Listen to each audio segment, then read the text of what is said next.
This podcast is brought to you by Craft Beer and Brewing Magazine for those that love to make and drink great beer.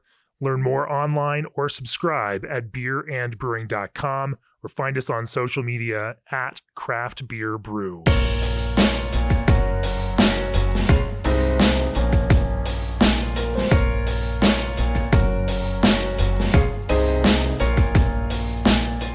For this episode of the Craft Beer and Brewing Podcast, I'm back in Brooklyn, New York, and sitting across from me here at Wild East Brewing is Brett Taylor. Brett, welcome to the podcast. Thank you. For those of you who read the Brewing Industry Guide, we did a case study on Wild East back in 2020. That was one of those where we were trying to find an example of breweries that opened up during the pandemic so that other breweries could learn from them. And you all did. It was a crazy time to try to open a brewery in 2020. Yes. You could read the story for Brett's very frank commentary on that. I bared my soul. Yes. But in the ensuing years, even as I was popping around earlier this week here in New York City, a number of brewers were, consistently told us, beer writers, other friends, consistently told us that their favorite brewery in New York is Wild East. And so in a very short order, you've become a brewer's hub and a brewer's favorite here in Park Slope in Brooklyn. Or is this Park Slope? Is this a different neighborhood? It's the nexus of Park Slope and Carroll Gardens, but it's technically Gowanus. It's technically just Gowanus. Okay, Gowanus cool, neighborhood, cool. Yeah. Anyway, we're going to talk about some wonky stuff because Brad is a fan of step mashing, decoction, and lagering techniques, and makes some beautiful nuanced lagers that are definitely at the top of the list for a lot of folks out here. The Helles we're drinking right now has a beautiful malt character, and I love it because it's crispy, but it's not a crispy boy. No. It's some nice malt character in this Helles, as it should be. And so you're capturing some real, kind of spirit and joie de vivre in the lager space. We'll talk about how you do all of that. And then, of course, Belgian beers and Belgian-style beers are another big focus for you all. Yeah. We're going to get into some of that, too. But first, for nearly 30 years, G&D Chillers has set the mark for quality equipment you can rely on. G&D stands above the rest as the only chiller manufacturer that engineers your glycol piping for free. G&D also stands alone as the only chiller manufacturer with an in-house team of installers and engineers with 30 years of real-world field labor experience in breweries, wineries, and distilleries. Contact the Total Glycol System Design experts today at gdchillers.com. Also, what if you could take your favorite recipes and make a non-alcoholic version without sacrificing the flavor, color, or beer quality? NA, no problem. The Alchemator from ProBrew uses proprietary membrane technology to strip the alcohol from the beer without sacrificing all the elements like flavor and color that make beer great. Are you ready to brew like a pro? Check out www.probrew.com to learn more about the Alchemator from ProBrew, or shoot them an email at contactus@probrew.com today.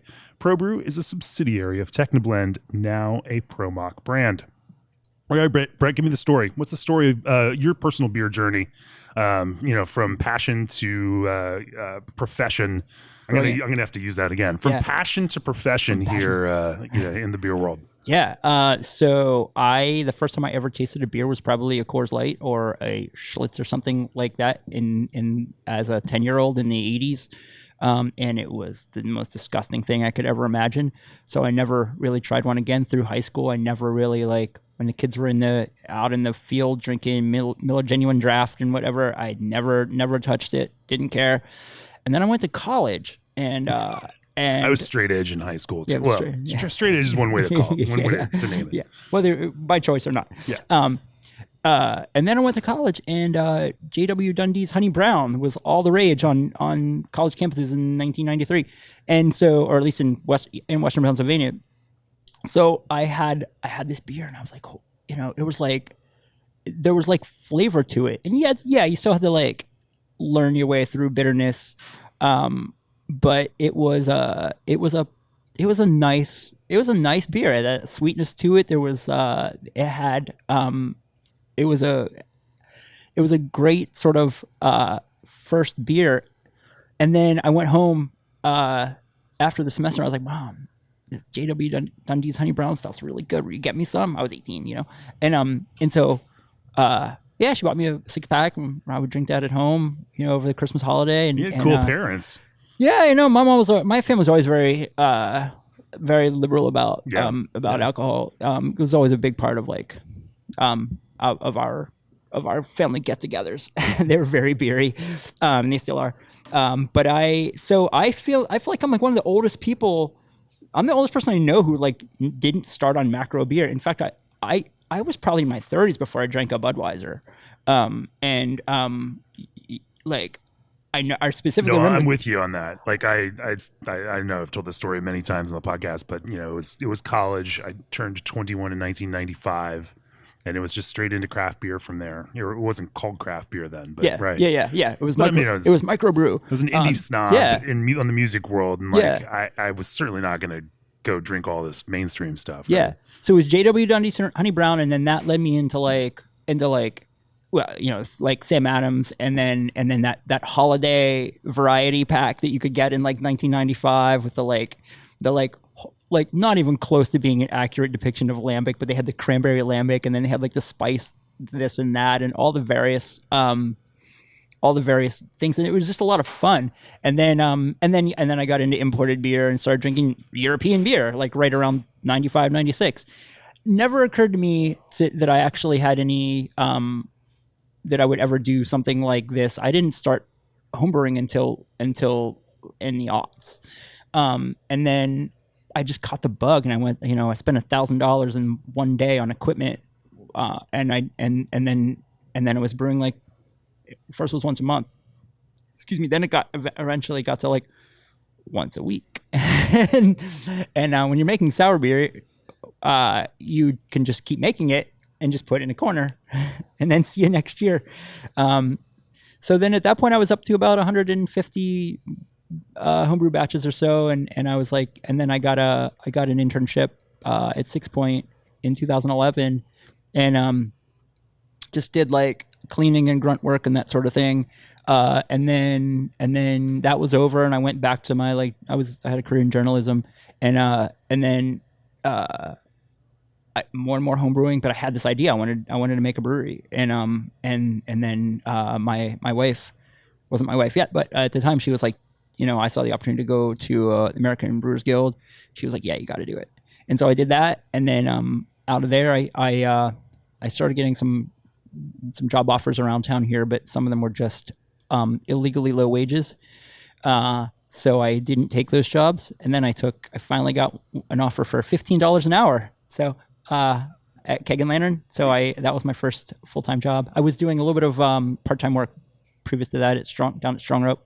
And then, you know, Keg and Lantern was my first full-time job. And then I bounced from there to Fifth Hammer, who are really good friends of mine. And they are personal friends. So they were like, I was brewing beer every day and doing one day a week on the delivery van, but I was kind of an internship on how to open a brewery. Like, sure, because they're friends, they gave me all their numbers, they gave me all their advice, and contacts, whatever I needed, and really, you know, them and KCBC.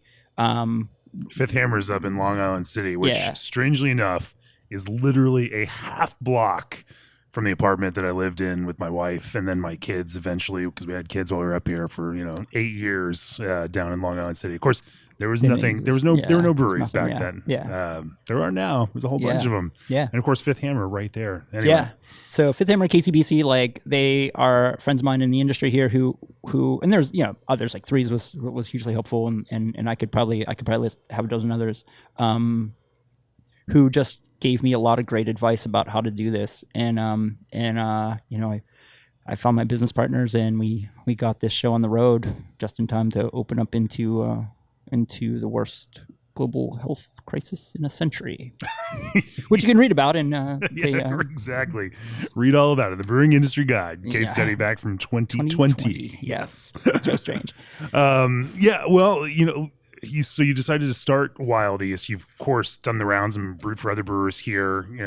New York is such a big place that it is possible to build. I mean, there's just it's like the streams don't cross that much between something like Fifth Hammer, in Long Island City, and here. Right. I mean, it's going to be an hour to get here. Yeah. Between the two of these places, like people don't just like, oh, I'm going to go up there. Like, Yeah. it's much more neighborhood focused like that. So, how did you decide then? Understanding that, but down in this area, there's everyone from other half that's walking distance here. Threes, Finbacks now got. I mean, it's a nice little focused area of breweries down in this area. So, how did you decide? With your partner, what you all were going to brew, what the focus was going to be, and how you all were going to, stand out and add something to the fabric of the brewing world here in New York City. Yeah, I mean, that to me, that was always the thing you needed to do. I saw where this industry was headed. There's 9,000 some odd breweries now, and at the time when we were doing this thing, there were 7,000 some odd breweries, maybe pushing 8. I've always felt that we are going to get. There's plenty of room for good brands, good ideas, good beer. Maybe the bars take it on the chin a little bit as a result because we become effectively bars. But I think that the idea of, hey, I'm going to open a brewery because I like beer and it's going to be fun and we make quote unquote good beer. I think those days have been over for longer than people realize. So I've always felt that you need to have a viewpoint, and for us, like, it was based around my history of making mixed fermentation beer as a home brewer, and then working on that to a degree in my professional career as well. So that was the heart of what we were going to do, and then the idea was we'll have some house lagers, and then we'll have like a good backbone of hoppy beer, IPA and pale ale. Didn't quite work out that way because of the timing of when we launched and how we launched into a pandemic. We didn't have a tap room yet and we didn't have distribution. So we were selling beer basically in crowlers via word of mouth. And then eventually we got some bottle conditioned beer. And then we started canning. But like the keg sales had basically dried up. It went from we went 100% distro to 100% to go basically overnight, literally, when the lockdown happened. So we had to pivot a little bit, and I had to make beer because we had to sell beer. But if I were to make a 30-barrel batch of New England IPA, it would have been a combination of selling a lot of old cases 3 months from now and dumping a shit ton of beer. So we had started our lager program. It had already started off bigger than we had expected it to. And then I just sort of went down the rabbit hole because I could make a Pulla Tamave or Tamave beer we could can it 3 different times and just let it sit in the bright tank for months and months, and it was only going to get better. So we actually we would do 100 case runs, sell through that, do it again. And the last bit of that just got extra lagering time in the tanks. Exactly. That's an amazing way to think about the rise of lager, because we talk about it all the time. Like, it's strange. I think the pandemic effect has been one that American brewers had more time in tank space for a while to put in things that may not have been immediate turns in the past, and that opportunity. They also maybe had some time to do a little bit more work and more R&D, on some things. But I hadn't even thought about the fact that you could you just let it lager a little bit more and then pull some more off, and you've got a new batch of the same thing you've already brewed. Exactly, and it worked out well. We would have had a little bit more time if we'd have done a West Coast IPA. And I remember there was a time when we were like, should we do a West Coast IPA? I don't know. Now it's sells better than our New England IPAs do. Really? Yeah. There's definitely a lot of people who want clear bitter beer. So, with the piney dank thing. So, we could have gotten maybe a little bit more space there. But in 2020, I don't know that the New England or the West Coast IPA was quite gonna play. It feels like more of a 2021 thing, and that's where we really built it up over that time. So interesting. Yeah, but no, we made so much lager during during lockdown, during those the dark, bitter months of the worst of the pandemic, and we also filled a lot of barrels. We just needed beer that could store. Right. So Interesting. So it kind of became a product of necessity. I mean, obviously something that you're passionate about making anyway. Yeah. Because you're a brewer, and all brewers love to drink lager. Yeah. I shouldn't say all, but 98% of brewers love to drink lager. Anyway, I want to talk about then, how you built a lager program for the brewery, and then of course after we'll talk about some of the mixed fermentation stuff, which is also this passionate core of what you do. Yeah. Before we do that, is that your brewery struggling to source or afford berry ingredients? Historic heat waves devastated U.S. berry crops, causing supply to dwindle and prices to skyrocket. That's why brewers are switching over to Old Orchard's craft concentrate blends, which mimic straight concentrates, but at a better price point and with more reliable supply. Is it any surprise that Old Orchard's best sellers are raspberry and blackberry flavors? Reclaim your margins and order your craft concentrates at oldorchard.com/brewer. Also, packaging beer can be a daunting task, but buying cans shouldn't be. American Canning provides packaging supplies at competitive prices in order quantities catered to craft. Think single truckloads and half-height pallets rather than million-can minimums for a smooth packaging experience. Also, consider their ultra-compact single-operator canning machines. Pricing begins at $25,000 with a quick 6 to 8 week lead time on most equipment. American Canning exists to help share your craft in cans. Learn more about their ecosystem solutions at americancanning.com. So the world of lagers is a big, wide one, but you certainly have a point of view within that world of lagers. Where'd you set out, and how have you then continued to develop this Wild East focus on lagers, and what your take on lager brewing is going to be? Yeah, and that's a good question, because that has also been a pivot. Our first lager was German-style Pilsner. Who'd have thought it? And then we made a what is effectively, though we didn't call it at the time, but it's where it would fit into our program now, basically a land beer, Schwartz beer, like it was 100% York ingredients except for the Cinnamar, and a land beer Schwartz beer. Yeah, a Schwartz land beer, Schwartzland. I don't know, but yeah, it was 100% York ingredients, save the Cinnamar, and it was a gentle little dark lager. That was the second one, and then we got into making. We made Patience and Fortitude, our Czech, our flagship Czech Pilsner, 12 Plato Pilsner, and then we made a collaboration with Banded Brewing in outside of Portland in Maine. It was Moon Atlas, our Czech amber lager. So we had sort of started with those things, and then we kind of started leaning more into the we started making a few more of the Czech beers. Then we got into a Helles, and we sort of kept for a while. I was keeping two strains going, and it was ridiculous. Then we got into the Italian Pilsner, which became very popular very quickly, and now that we're growing and in this sort of I don't want to say post, but whatever we call it now in the grand scheme of COVID, the COVID long tail. wherever it is now, we have not seen tap rooms come back quite the way they were before all of this. So we've had to do a little bit of another pivot, and that's we've taken on a lot of distribution, and distributors want consistency. So part of that, we've had to streamline things a little bit, and we've always had a preference for our Czech-style lager program, and we've really just kind of gone all in on that.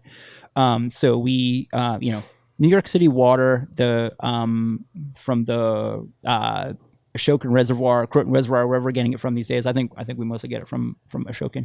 Is almost identical to Pilsen water in terms of like the mineral content. It's a very soft, very like almost nothing there. Right. Water, surface water. It's beautiful water. It's great. I mean, you can use it. You can add salt, so you can make anything you want. But it's a natural for those styles of beer. So we've kind of gone that direction, and we a lot of breweries, when they make lagers, they do German style lagers. And so for us to sort of like kind of try to own the Czech styles. A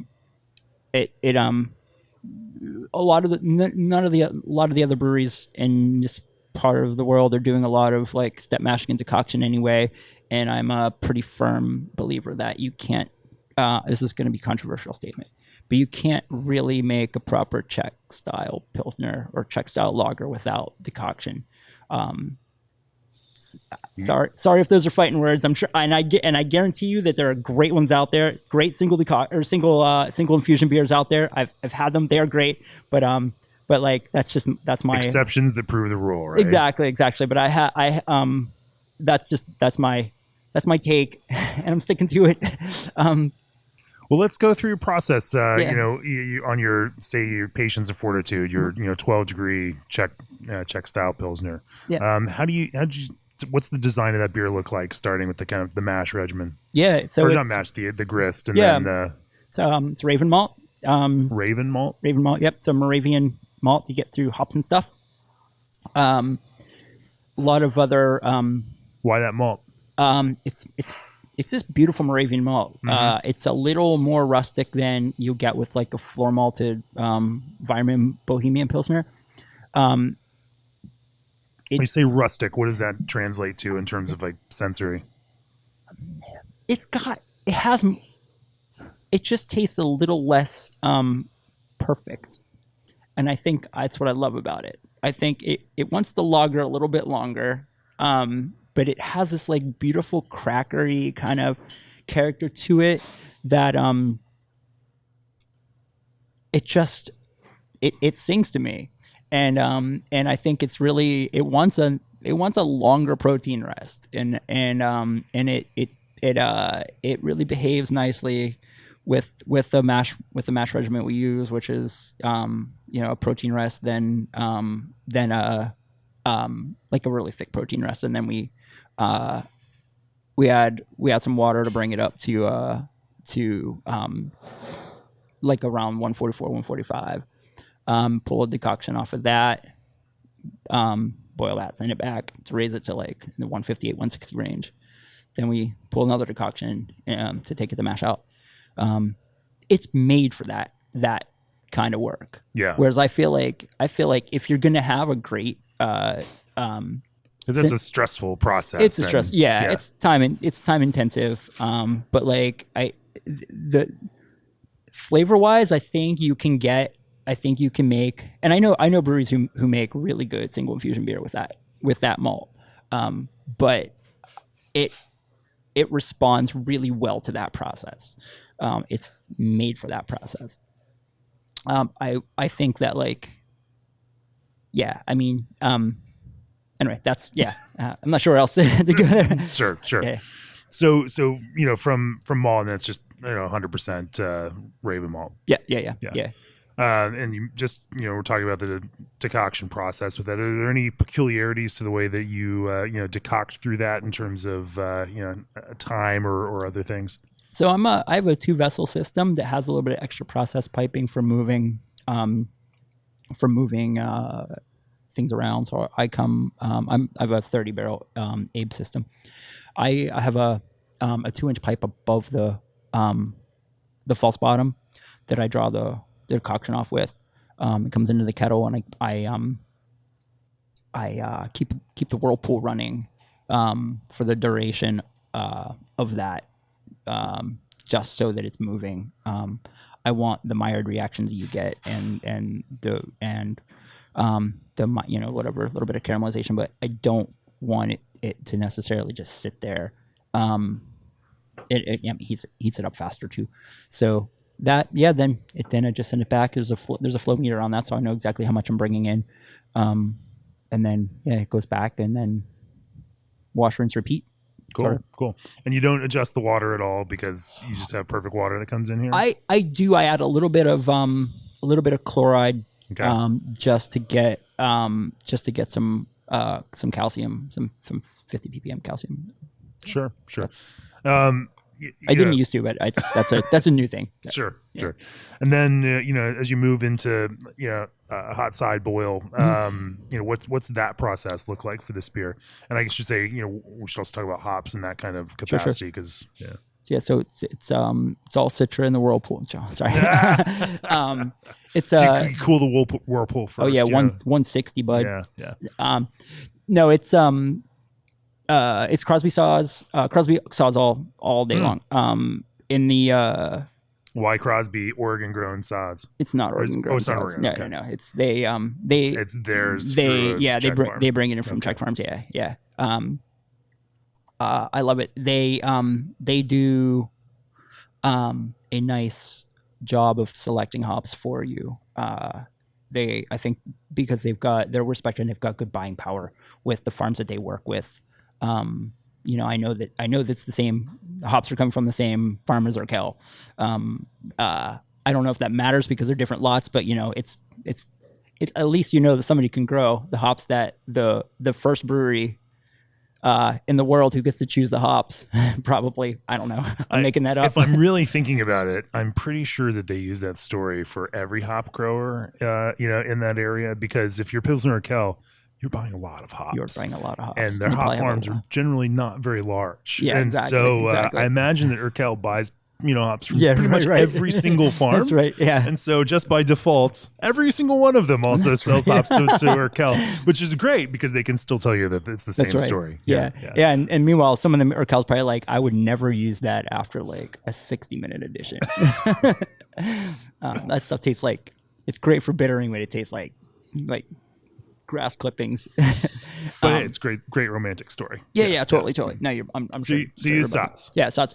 Even though now this crop year is gonna be really a terrible, horrible thing for sods brewers. I'm a tiny brewery and I have a contract that should cover us. Yep. I might supplement with a little bit more from a different grower. But yeah, I'm probably good with what I have.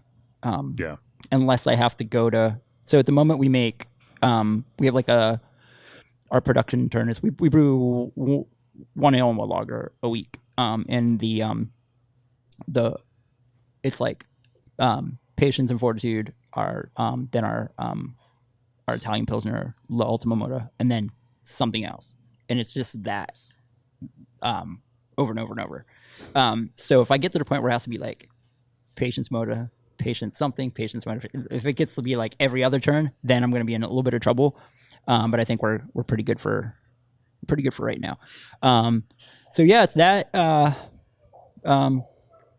first wort, then some 30-minute edition, some like later in the boil edition, and then knock it out in lots of yeast at 52 degrees. I was doing less lots yeast. Of what yeast? Oh, I use the Urquell strain. Yeah. I was originally doing 48 degrees and a little bit less yeast, and now I've increased the size of the pitch and the temperature. I increased the size of the size of the pitch because I increased the temperature. I wanted them to not work very hard, but I wanted them to work a little bit faster. Yeah. So yeah. And the baseline is I'm usually good. I mean, it's splendid at like usually around day 5. We harvest yeast at day 7. And it crashes somewhere in there. Once it passes VDK, I think it's probably good. I mean, we're literally doing a VDK test at this moment. We'll see. I think it's probably ready to crash, and then it'll just like cold condition in primary for a week, and then it'll transfer to bright next week. We use brights for lagering because I didn't build a lager brewery.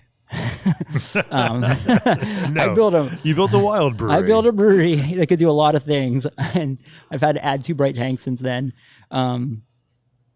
One of these days we'll get around to some horizontal lagering tanks, and it'll be lovely. But we have to. Will it be lovely, or will it just be a whole new world of hurt to clean and yeah? Oh, of course, yeah. But that's lovely. Yeah. I mean, if I didn't enjoy some pain, I guess I probably would have gone into something that made actual money. So, Right. Well, let's talk. I mean, I'm curious. How would you define like some of those points of kind of excellence through the process? Like, what are some of those pieces that as you look at the entire brewing process for this beer that you think set apart the way that you do it, and what you really pay attention to? Maybe some of the smaller things that may get overlooked sometimes, in the rush of, of brewing and fermenting, that you think make some outsized positive impacts on the beer itself. Little things, honestly, like doing that transfer really, really slowly. I think that avoiding any breakout we've spunded this beer. We've got this like beautiful natural carbonation, making sure that when you transfer it, like once it's found, using an umbilical, and once you have the equilibrium between the two, and you have to start pushing with CO2, doing it very gently so you're not breaking out. Because like I know we get people rave about our head retention, and it's literally just Pilsner malt and a complicated mash regime. I do use some carafoam in like some of the beers, especially like single decocted beers.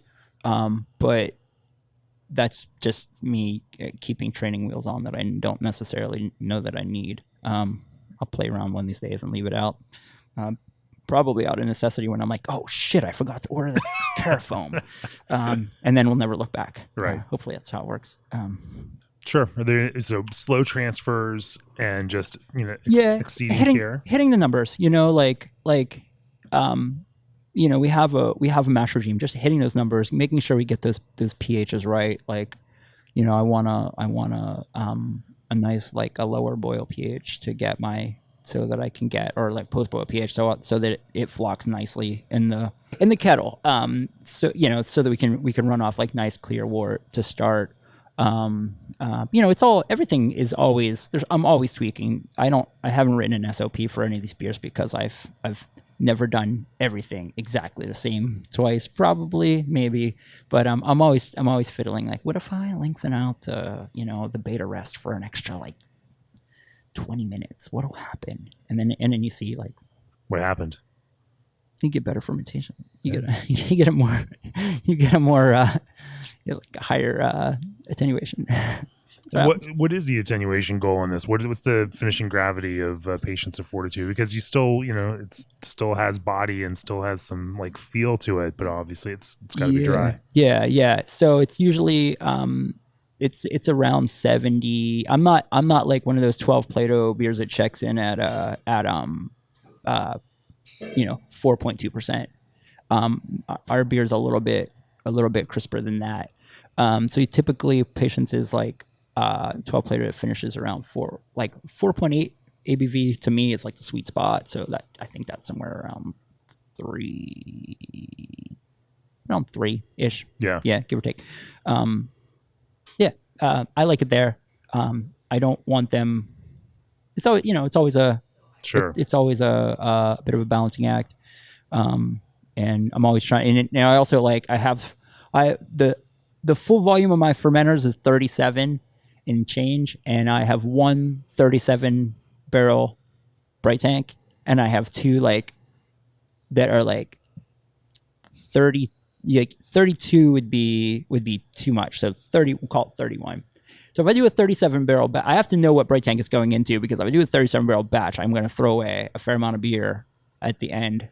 And it's happened before where I've like had to pivot and use a different tank than I had originally intended, and I ended up with I was all in before I even turned to racking arm. It's brutal. Well, let's talk about another lager then. But before we do that, ABS Commercial is a full-service brewery outfitter proud to offer brewhouses, tanks, and small parts to brewers across the country. They stock equipment ranging from 3 barrels to 90 barrels and offer custom-designed equipment up to 900 barrels. Contact one of their brewery consultants today at sales@abs-commercial.com. to discuss your brewery project. ABS Commercial, we are brewers.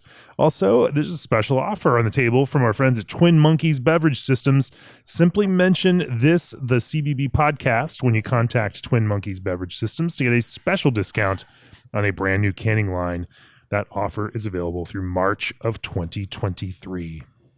Let's talk about another creative, lager that you've learned something through brewing in your process. Anything come to mind? Well, this Helles we're drinking right now, Ramble. It's our second Helles. The first one we called Wither, and we released it. I want to say for July 4th weekend, 2020, and it was sort of like we had just come off of making a Kolsch called Alfresco. Sorry, Kolsch-style ale.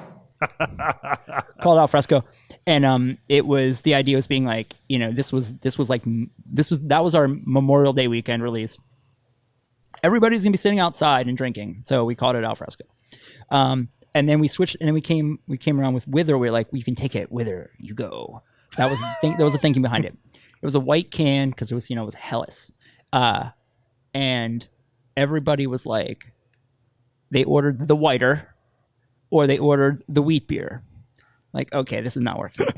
So we came back. There's a branding lesson for you. Yes, sure. Exactly. So we kept the can color the same, and we changed the name. But I was like, I'm not going to just change the name. We have to do something different. So I was like, how do I want to improve on this beer? Which I was pretty happy with it, by and large.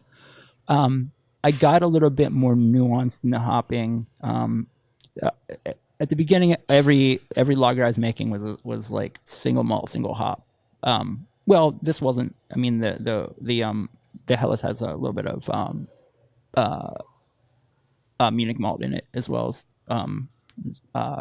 Fireman Pilsner malt.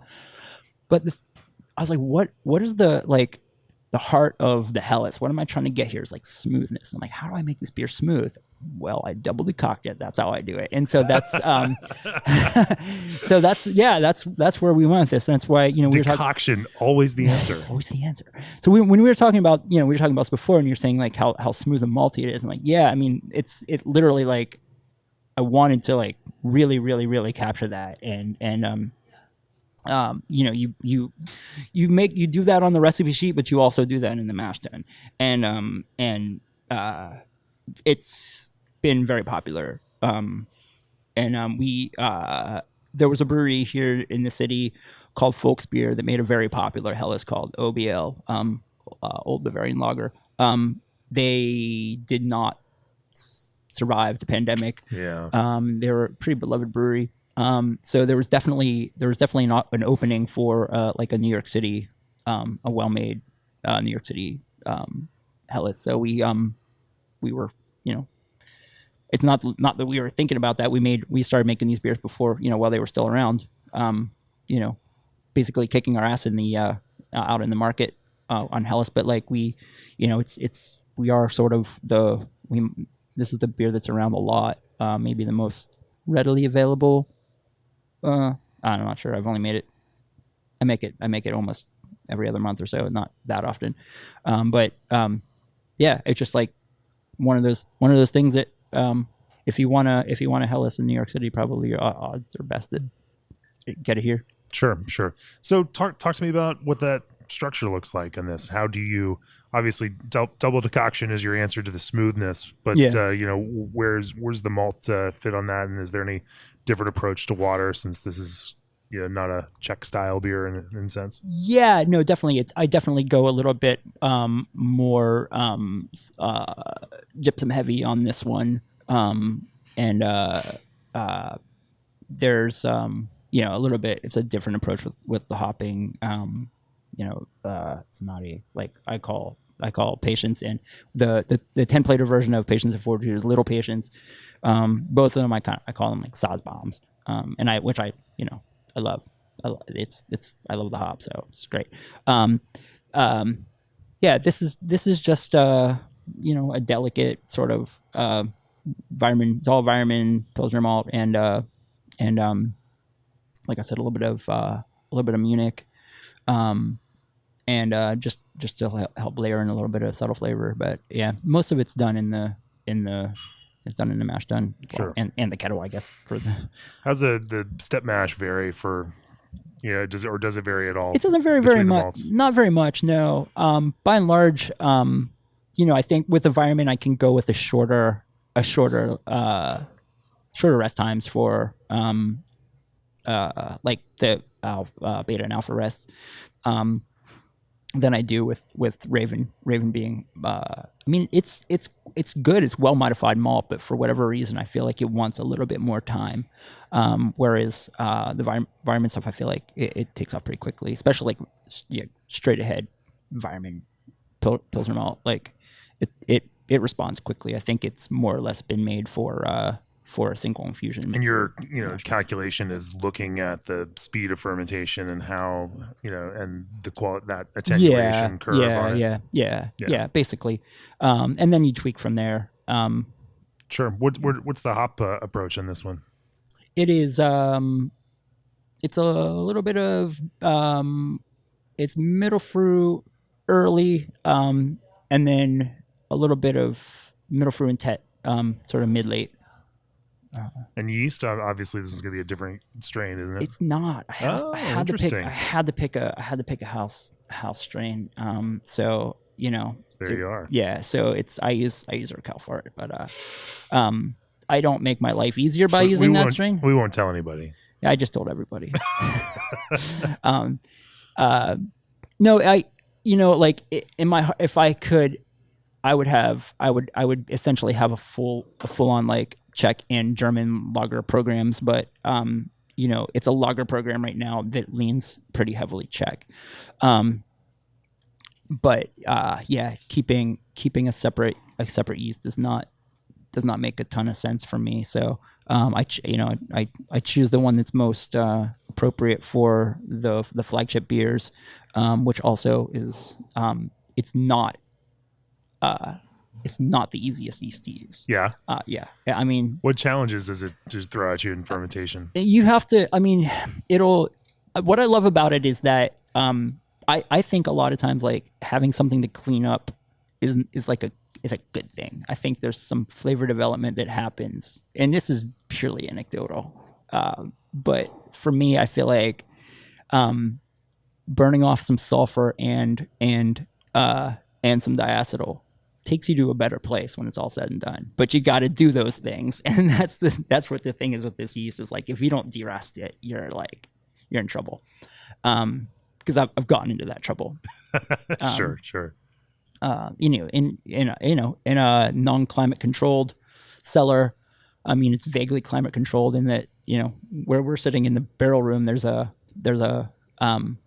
we do private events and stuff back here.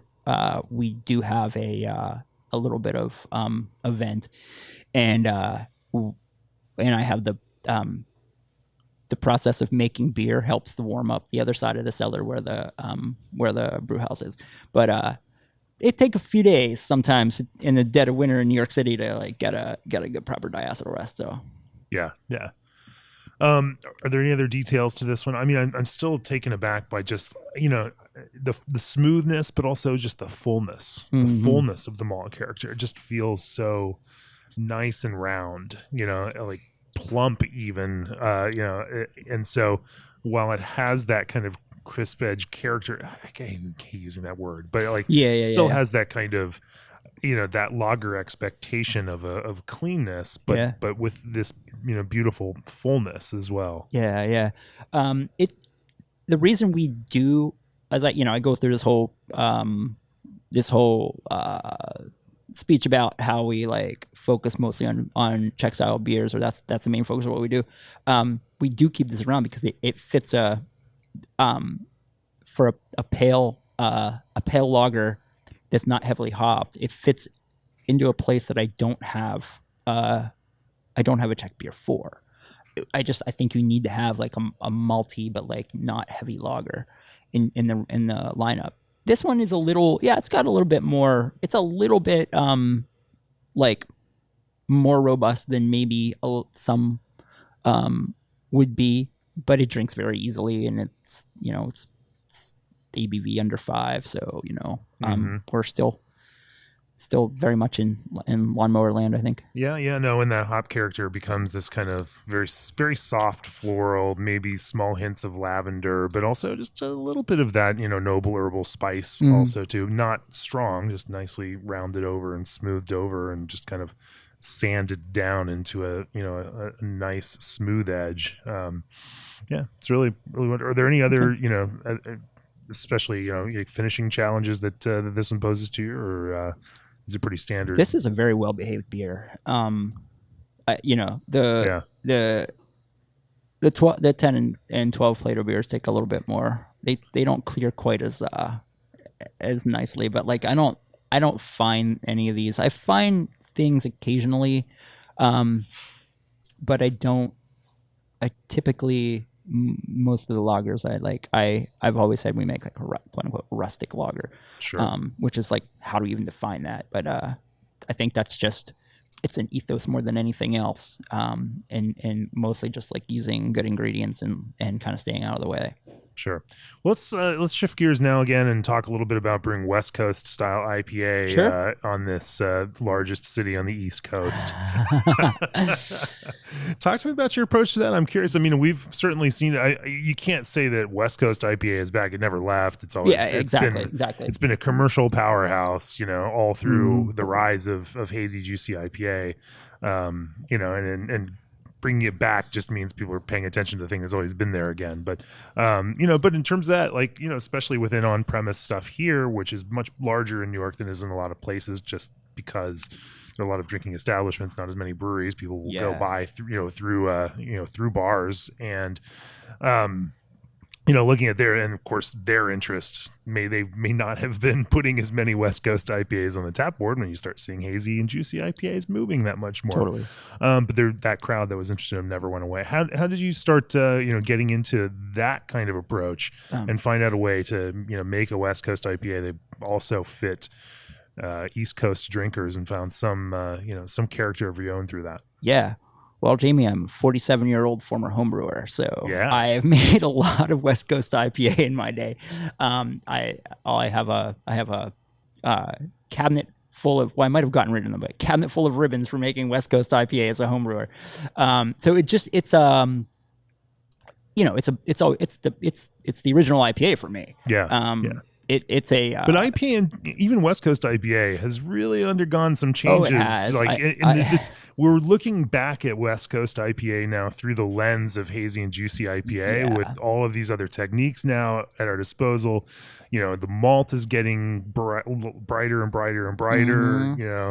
And then but also brewers are just better at making beer now than they might have been 15 years ago. And totally. and so taking all of those techniques, hops are and the way that we treat and process and use hops and control oxygen. I mean, all of these things, they're so much better now than they were when I started drinking IPAs. Definitely. And so you can take all of those tools back to it now and take another deeper look. What would that deeper look like for you? Yeah, I mean, so our first couple of West Coast style IPAs were very much like quote unquote your dad beer. It was base malt, a little bit of crystal, like a little bit of crystal. And then it was like C hops. And then one caveat here is that I have only room for one house ale yeast, and it has to be able to make good New England beer, West Coast beer, and English beer. And to me, there's only one strain that can do that, and that's Conan. Conan in a West Coast IPA has to be started very cold, and you have to slowly ramp it up. But you have to not slowly. You have to carefully ramp it up to keep it going and not stop working, but also not create too many esters. If I had the space and the tank space and the wherewithal, I would American ale yeast, Chico it, whatever you want to, whichever your preferred version of it is, all day long. But it's just not an option. So yeast management. So you're making West Coast IPA the hard way then? Yes. But, so here's, we made the first few batches we made were like very Cascade, Centennial, Chinook, Columbus, Simcoe, a lot of that sort of thing. And then, I get people from the West Coast would be coming to visit, and they would be like, "You're like, yeah, but we don't really make it like that anymore." Right. It's like it's Pilsner malt and like Mosaic. I'm like, okay, well, so that I get you, I hear you. I haven't been to the West Coast. I haven't been there probably since like 2016, 17, somewhere thereabouts. And I definitely noticed like that they make a lot of IPA there that's like modern, and I get it. And so that's when I started thinking about like, okay, let's do modern takes on a West Coast IPA. It'll be clear, it'll be bitter, but it'll have, we might play around. And one that we did recently that was pretty popular was called Punk Lullaby, and that was Eureka hops from Hopsteiner. And shout out to Heather for happening to pop in when I was desperately seeking some Simcoe, which I'd burned through my contract on, and she suggested that Eureka might be a good replacement. So we paired that with Mosaic, and we made a very nice little beer. It was actually the fastest selling beer we've ever made. I think we sent out 30 barrels in like 4 days. For us, that's very, very fast. And so, something like that. It had the bitterness and the dankness, but it also had like some of that that modern, like more than just grapefruit and orange zest kind of forward fruit character that you get from Mosaic. That was fun. The one before that was I think probably our favorite we've made so far, Mondo Generator. Straight up, like that one even had a touch of crystal in it. Don't tell anybody. But it was Citra, Simcoe, and Columbus. Just like keeping it a little old school, but like having that Citra in there, and those hops all play very well together. So, but you know what I mean? I could have probably done the exact same thing by throwing a bag of each of those into the whirlpool at 170 degrees, and then dry hop the shit out of it with all of the above, and made a really, really lovely hazy beer with that too. So, sure. I think this is where maybe where we've gotten to with IPA is that like it's really just how you dress it up, like your yeast choice. Do you put any like oats and or wheat in there, or are you just like base malt? Oh yeah, and Pilsner malt. Apparently everybody uses Pilsner malt on the West Coast now, sure, which is like not me. I just use RAR, but I think it's funny how it's just sort of like they're all coming around. It's just like the difference is like maybe a little bit more clarity and a little bit more hopping in the back end. It's kind of like saying that Pilsner and Saison are the same thing, and it's just right, the yeast. They're so close in recipe, right? Exactly. Like it's just the yeast. And in this case, right? Yeah, I think there's a lot of commonality on those, but that's I think what makes it interesting that they exist in a dialogue with each other. And that there's this push and pull between them, and they don't exist in separate worlds. They are evolving. In this evolutionary process in this kind of symbiotic way. Totally. It makes it very cool. Well, how else do you try to appeal to modernity with your West Coast IPA? I mean, that's about it. They do well. I think there's a lot of we hear people all the time say like, oh, I'm kind of over a New England beer. I've had so much of it. That's all there is. And like, for us too, we are. What does bitterness look like in that beer? It's like 60 IBUs, somewhere thereabouts. We hear, we're in a neighborhood that has some of the most renowned hazy IPA makers on the planet, and they're very good at what they do. Yes, and they are. I'm like, I mean, we make hazy IPA because we need to have it for our tap room, and when I make it, I'm trying to make the absolute best one in the world, but more than anything, we make it because when people come here, I think the majority of people who drink IPA, they're not looking for like a certain beer by a certain brewery. They're going to a place to hang out and have fun with their friends, or they want to take something to a party with them. they're gonna, if it's the style of beer that they prefer to drink, and they're gonna sit and drink the same one all night. So like, it's not I don't need to have five. I can't have five because they just totally cannibalize. Whereas like if I have five pilsners, people will go down the line.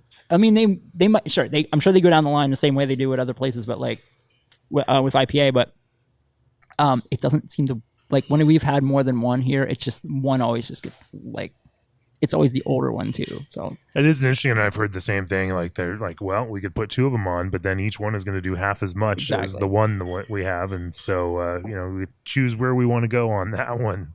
So, Brett, let's talk a little bit about the wild beer side of the Wild East beer program. Clearly there's a homebrew passion for you that you've now translated out here into the commercial world.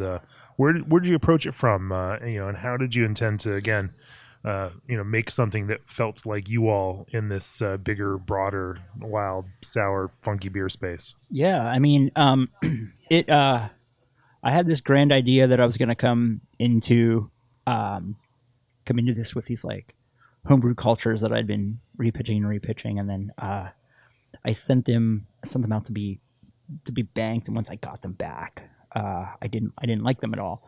And that's not the fault of anybody, the lab or anything. It was just, I think, how it translated from a small speed of trying to grow them back in an equivalent way. Yeah, I think that they just don't scale like that. Like even if I were to take, I have one of them still around here that it made really nice. Like it was a bunch of pitches from East Coast Yeast and the Yeast Bay and some cool ship, Brooklyn cool ship. Yeah. I used to have in my old apartment. I was up the hill in Park Slope, and I was close to the park, close to the cemetery, and I had a persimmon tree in my backyard. It was like natural, and I did make some cool ship type beer there. So I included that. What is it about urban environments that makes for great cool ship beers? Not a clue. It's amazing how, obviously it works in Brussels, and this romantic notion of needing to be outdoors and in the wild with all these native yeasts on the free, like, okay. Yeah. But, hey, it works pretty well. Like I was just talking to Joe and Lauren Grimm, earlier on the podcast, and they, said like they're doing that, brewing spontaneously. We're in their spot in Brooklyn. Like it works really well. It's weird. It's kind of cool. You have to change up your process a little bit, and we've done a little bit of spontaneous beer inspired by their process as well. But I had that grand idea that was gonna be, it's gonna be like this romantic, like bringing these cultures with me, and it didn't translate. So we started off very carefully. We built a saison pitch based on I kind of knew the things that I liked. So I built a blend with Albuck at East Coast Yeast, and I basically have kept that. I've used that in every batch of saison, grisette, etc. The beer de garde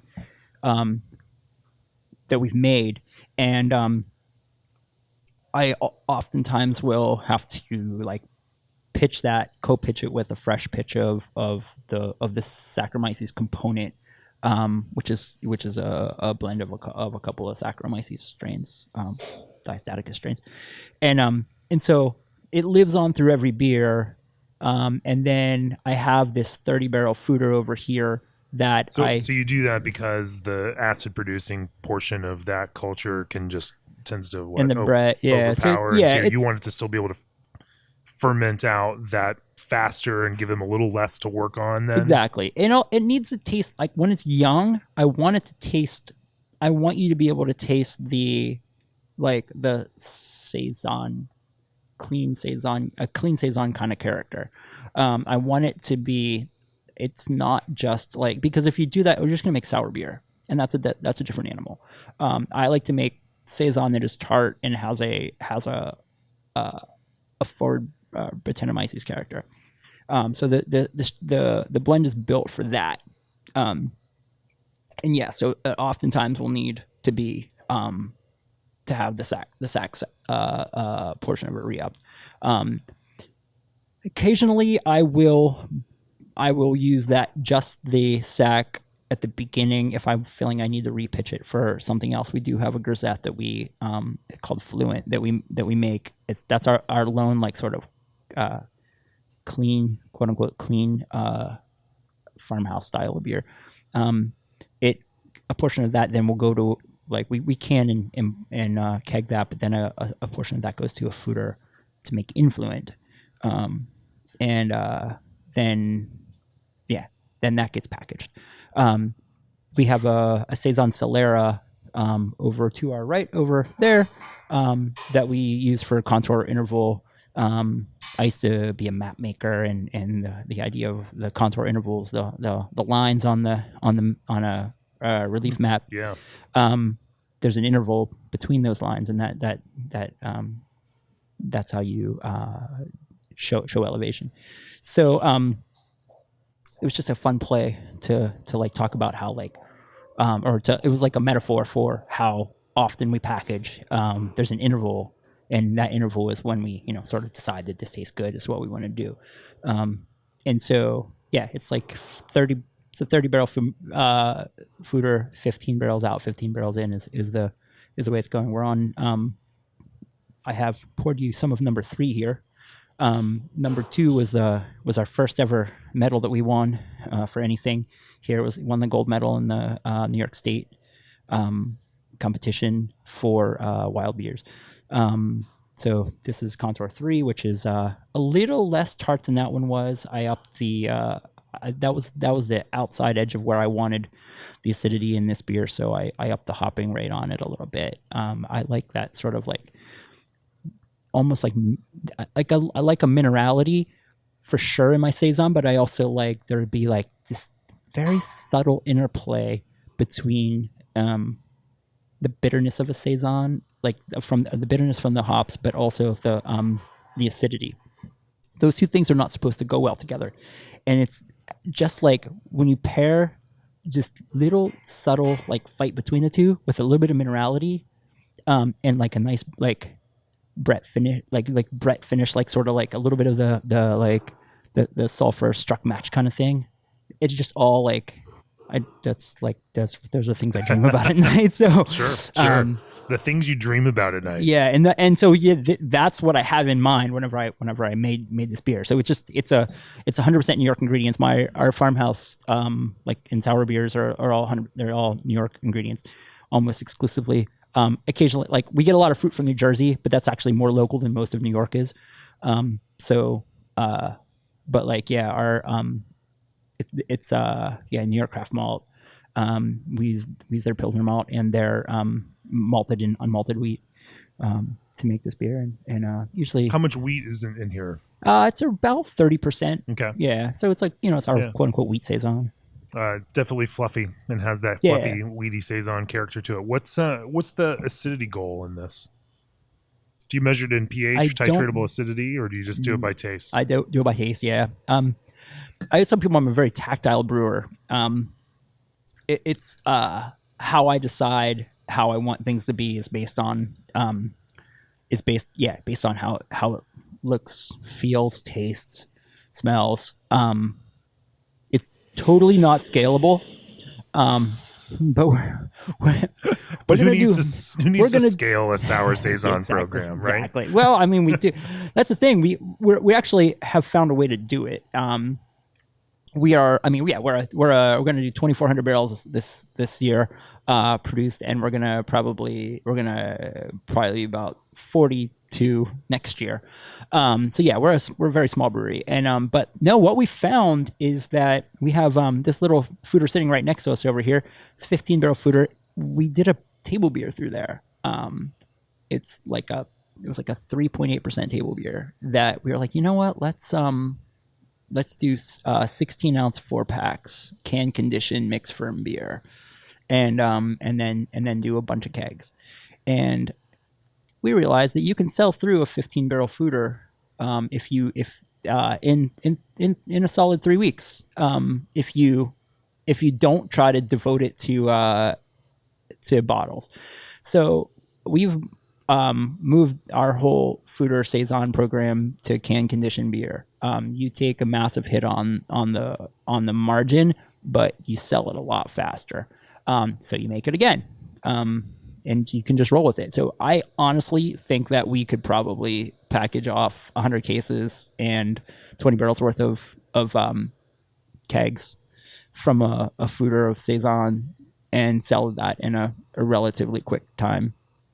And that's when the beer goes, and then we do it again. You fill that again, you do it again. And that's when the beer goes from being a vanity project to like a moneymaker for you. And so that's the move we made. And I know I've noticed like our neighbors threes, they made the exact same move at the exact same time. And like, I mean, we think the world of each other, and seeing somebody else do that at the same time, some of their respect. It's confirmation. Yeah, that confirmation that it was a good move because somebody else made that business move as well. And we noticed, we've seen like Allagash doing some mixed ferm stuff in cans. Yeah. We've seen like La Petite Prince is now available in cans. Saw that. We know that we're doing the right thing. And you know what? Like Fair State and Minnesota has been doing this for a long time. Sure, like that's the first can condition mixed ferm beer I ever had, and these beers were phenomenal. And that was probably 5 years ago for some at it. Even New Belgium's Dominga sour, it's not a sour, it's like their fruited tart beer. Totally. That's all from the Foeder Forest stock. They're blending down and blending back, and totally. But I mean, all the acidic component of that is all traditional sour beer. Like, totally. It's a great way to get from that program into into the broader world of beer that connects with folks in that kind of way, rather than trying to treat it as this special rarefied special occasion beer. Yeah, look, my personal belief is that Saison should be only consumed from a 750. But that's like a road to nowhere. Right. So would never do that. I would like to do a small run of 750s off of every batch just for the collector. But I don't, generally speaking, the reason I want to do these Saisons in cans is because I don't want people sitting on them. I'm not trying to make artifacts. I tell my staff all the time, we're a brewery, not a museum. We gotta move this stuff. And because like there's a tendency which we fall into as beer makers that like, oh, this took a long time to make. It's got long-term package stability. We should save some. Like, you know what? It doesn't really benefit from sitting in the cellar for another year. So like, move it, do it again. Let's go. So yeah, that was the move for the cans. Barrel aged sour beer, fruited sour beer will continue to be in bottles because I'm fine with that having some shelf life to it. But like, Saison is not stick your pinky out beer. I try to make it be, but I don't want it to be consumed as such. I want it to be treated as everyday beer. And when you're selling a 4-pack for only a little bit more than you would sell a 500 milliliter bottle for, honestly, you're going from like $12 or $13 to like $18 to $20 for a 4-pack. But you're selling 4 experiences, and you're telling consumer this is not something that you're going to put in the closet or wherever you store your beer at home. Maybe you have a beer fridge if we're all lucky, but those beers in Belgium are not rarefied experiences. They're just beers. They're just beers. Exactly. Like even Goose is the same way. Like, exactly. It's just beer. Yeah. Like people just drink it. Like it's just beer. Mm-hmm. So anyway, I think you're right there. When you talk about like blending specific cultures to achieve a certain thing and getting very complex with a lot of that in your mix, what from a sensory perspective, what are you trying to achieve with that culture? I mean, when I taste these, I get that really nice, like bright, almost tangerine, Tangelo. It's not quite the heft of an orange, and it's not quite the like high key, high pitch, lemon. It's somewhere, in that stretch, but it also has that almost juicy characteristic to it too. Yeah. I mean, I think, my approach to buying red wine is always that's the way my wife and I like to drink red wine. It's juicy yet dry. It's how I try to make any fruit forward beer that way, fruit ester forward beer. Like even New England IPA, I want it to be juicy yet dry. I don't want. I've let the finishing gravities creep up on it. I've built in higher finishing gravities because I know what the consumer wants. But and if you're gonna make that beer, you might as well make what the consumer wants. But with the saison, yeah, like these beers finish at a degree Plato, less than a degree Plato, and yet there is like the way the acidity hits the palate. It reads as a little bit sweeter, and I like that about it. That's something that I really want in there. And as I was saying before, like that minerality, but like the fruit, it's very fruit forward. And I think that we have people come in all the time and they'll say, I'm not really that into beer. I don't know what I like. I don't understand beer that well because they're used to very common macro beer, and so we'll put one of these beers in front of them, and it will completely open their minds up. They'll see something new that they have never experienced before, and like, this is beer. Yes, this is beer. This is what most beer tasted like, pre Louis Pasteur and pre Industrial Revolution. Like, so much beer would taste like this. And so, I mean, that's kind of maybe not quite as good. Probably not quite. Probably not. Yes. Yeah. We don't. We didn't quite have some of the equipment that we have true. now. We are very careful about acetic acid here. Malts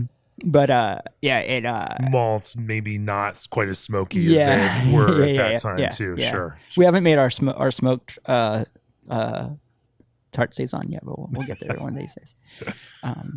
It'll just be called beer. It's called middle-aged beer. But for a wine drinker, you're right. You can address this and think about the flavors involved without having to think about the baggage of beer, and it becomes beautiful. These are really nice, light, bright, effervescent, fun. I mean, they're fluffy, juicy, and all of these nice, fun things. I mean, there's a real kind of clarity and direction and intention in them. Thank you. They're fantastic. Let's zoom out here as we get on. Sure. What's the big picture look like for Wild Yeast? Obviously, you started in a pandemic. You've pivoted and pivoted and pivoted. You're now doing stuff that you hadn't necessarily intended to do on that same kind of scale, in terms of styles. But you also found a groove and have clearly been, developing a deep respect amongst, fellow brewers here in New York City.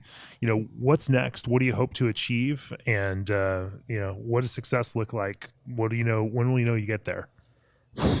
I mean, it's always a moving target, right? Once you're there, you're looking onto the next thing. I mean, that's just one foot in front of the other. Exactly. There'll be. I mean, honestly, like I am deeply ill content with where we are right now. Deeply ill content. Okay. Deeply. We are not anywhere where I thought we would be. Just past. Sure. Or I should say, what, malcontent? Yes, deeply. I wasn't an English major or anything, so sorry, University of Pittsburgh. There's a deep discontent here. There is, yes. We're mal discontent. You're not looking at reaching the mountaintop. You're just trying to get above the surface of the water at this point. Absolutely. I mean, for us, basically, there's been so much that we can't control, and the one thing we can control is quality. So that's going to always lead the way here. What the future of Wild Yeast looks like is I want to bring traditionally made beer to a wider audience, and keep fighting the fight for modern interpretations of traditional styles. Get it out there more. I mean, we have this nascent cask program. We haven't even touched on our little English program we have going on here, but we do one turn of English style beer a month, and it's a portion of it goes to cask, a portion of it goes nitro, and a portion of it goes to cans and draft. So just like kind of pushing all those things out, and getting a rhythm. I mean, we're a startup brewery. I just want to feel like I'm not flailing all the time, and so that's. I mean, I think the future is us kind of pushing out the beer more with more of a schedule, which we have now, and just like taking nerding out more on this stuff and just getting deeper down the rabbit hole on how these traditional styles are made, what we want to incorporate, because we do have better technology than when they were invented, and yet make decisions on what stays, what goes. And of course, we're gonna have to be nimble too, because we weren't expecting we weren't looking at we built a flagship Pilsner around Czech ingredients, and then climate change was not friendly to Europe this year, and so I don't know what that means. So you have to be nimble. We have to keep that land beer program robust, because who knows, 15-20 years from now that may be the only option. Right. We don't know what the future holds. So it's a matter of just like the Gowanus Canal will rise with sea change. Right. Well, we are outside of the 100-year floodplain. Okay. Having been a cartographer who has mapped his share of hurricanes and flooding, I know exactly how to find that information, and I know exactly where the line is for the 100-year floodplain. The future, where's the Wiley's? The future Wiley's is going to, making decocted lager and mixed fermentation farmhouse beer mainstream. That's what we're trying to do. We'll keep fighting that good fight. For nearly 30 years, G&D has set the mark for quality equipment you can rely on. NA is no problem with the Alchemator from ProBrew. Old Orchard's craft concentrate blends mimic straight concentrates, but at a better price point. American Canning provides packaging supplies at competitive prices in order quantities catered to craft. ABS Commercial is a full-service brewery outfitter for brewers across the country. And mention the CBB podcast when you contact Twin Monkeys for a special discount on a new canning line. As always, go to beerandbrewing.com, click on that subscribe button. Let us know this content matters to you. And of course, if you're a professional brewer, get that industry all access subscription and dive back into the archives and read this case study on Wild Yeast back from 2020. Brett, if people want to learn more about Wild Yeast, where do they find more about you all? We're on the Instagrams at Wild Yeast Brewing. We are our website, wildeastbrewing.com. We are also our Twitter is Wild Yeast Brewing. And the tap room and brewery are right here. Tap room brewery right here, Brooklyn, New York. Yeah, we're 4 breweries within 4 blocks, so we're a great little hang. Everything from our eclectic array of being a rotator bar that's all made in house to Finback's sort of very like hype type beer approach. They're a very good brewery though. Sure, good pals. And Strong Rope, 100% New York ingredients. Very sort of English focused, but they've gotten into a lager program and they're doing a little bit of everything now. It's awesome. Threes is one of the best breweries you're ever gonna come across. And then there's other half guys who are right nearby. That's all walking distance. So crazy. Yeah, nice little beer center right here in Brooklyn, New York. Well, Brett, thanks for joining for the podcast. It's been awesome talking to you about brewing. Yeah, thanks, Jimmy. Yeah, cheers. Cheers, yeah.